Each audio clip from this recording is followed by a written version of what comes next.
Hi, എന്തൊക്കെയുണ്ട് വിശേഷം? എല്ലാവർക്കും സുഖമല്ലേ? അപ്പോൾ രാവിലെ തകണ ഞാൻ ചോറിനുള്ള വെള്ളം വെച്ചെടുക്കാൻ വേണ്ടി കിച്ചണിലെത്തിയിട്ടുണ്ട് കേട്ടോ. അപ്പോൾ ഈ കിച്ചണിൽ കയറുന്ന സമയത്ത് എന്നും എൻ്റെ മനസ്സിലൂടെ അങ്ങനെ കടന്നു പോകണം ഓരോ ചിന്തകളാട്ടോ. അതാട്ടോ ഞാൻ നിങ്ങളോടും കൂടെ പറഞ്ഞു തരുന്നത്.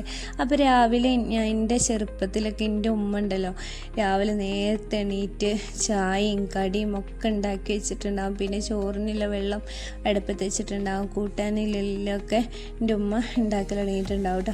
അപ്പോൾ ഞങ്ങൾ എണീറ്റ് വന്ന് ഞങ്ങൾക്ക് ചായ കടിയൊക്കെ തന്ന് ഞങ്ങളെ ഉമ്മ എന്ത് ചെയ്യും, ഞങ്ങൾക്ക് സ്കൂൾ കൊണ്ടുപോകാനുള്ള പാത്രത്തിലൊക്കെ ചോറാക്കി വെള്ളമൊക്കെ ആക്കി ഞങ്ങളെ ബാഗിലിട്ട് തന്നിട്ടുണ്ടാവും കേട്ടോ.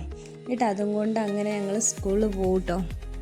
സ്കൂളിലിട്ട് വരുമ്പോൾ ഞങ്ങൾ മനസ്സിലെന്താക്കാറ്, ഇനിയിപ്പോൾ വൈകുന്നേരം എന്താക്കാറാവോ ചായക്ക് കടി എന്നുള്ളൊരു ചിന്തകളാണ്. ഇന്നത്തെ പോലെ കുറേ പൊരികളോ അങ്ങനെയൊന്നും സ്നാക്സ് ആയിട്ട് അല്ലെങ്കിൽ ബേക്കറി ഒന്നും അങ്ങനെ കടയിൽ നിന്നൊന്നും ഉണ്ടായിരുന്നില്ല കേട്ടോ.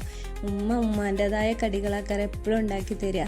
ഒന്നെങ്കിൽ ഉമ്മ ഈ അട ഉണ്ടാക്കി തരും, അല്ലെങ്കിൽ വാഴേൻ്റെ ഇലയിൽ ഇല്ല ഒരു പരത്തിയിട്ടൊരു കടിയുണ്ട് കേട്ടോ. അങ്ങനെ എന്തെങ്കിലുമൊക്കെ ഉമ്മ ഉണ്ടാക്കി തരും കേട്ടോ. അപ്പം നല്ലൊരു ടേസ്റ്റാണ്, ഒരു പ്രത്യേക ടേസ്റ്റായിട്ട് അങ്ങനെയല്ല ഓരോ കടികളൊക്കെ ഞങ്ങൾ ഉമ്മ ഉണ്ടാക്കി തരും കേട്ടോ. അപ്പോൾ അതൊക്കെ ഇങ്ങനെ എപ്പോഴും ചിന്തിക്കും, ആ ഒരു കാലം ഇനി തിരിച്ച് കിട്ടൂലല്ലോ എന്നിങ്ങനെ സ്കൂൾ കാലഘട്ടം. അപ്പോൾ ഞാൻ പറഞ്ഞു വന്നത് എന്താ വെച്ചാൽ, ഇന്ന് എൻ്റെ കുട്ടികൾക്ക് സ്കൂൾ തുറക്കട്ടോ. നിച്ചുവിന് ഇന്നല്ല സ്കൂൾ തുറക്കണേ, നിബുവിനാണ് ഇന്ന് സ്കൂൾ തുറക്കണം കേട്ടോ. അപ്പോൾ നീച്ചും കൂടെ മദ്രസൊക്കെ വിട്ട് വന്നുകാണ്ട് ഇതാക്കണു ചായയുടെയൊക്കെ കഴിഞ്ഞിട്ട് നിബുവിനൊക്കെ കേട്ടോ സ്കൂളൊക്കെ കൊണ്ടാക്കി കൊടുക്കുന്നത്. അങ്ങനെ ഓലൊക്കെ പോയതിന് ശേഷം ഞാനും നീച്ചും മാത്രമായി, ഉമ്മയുണ്ട് കേട്ടോ.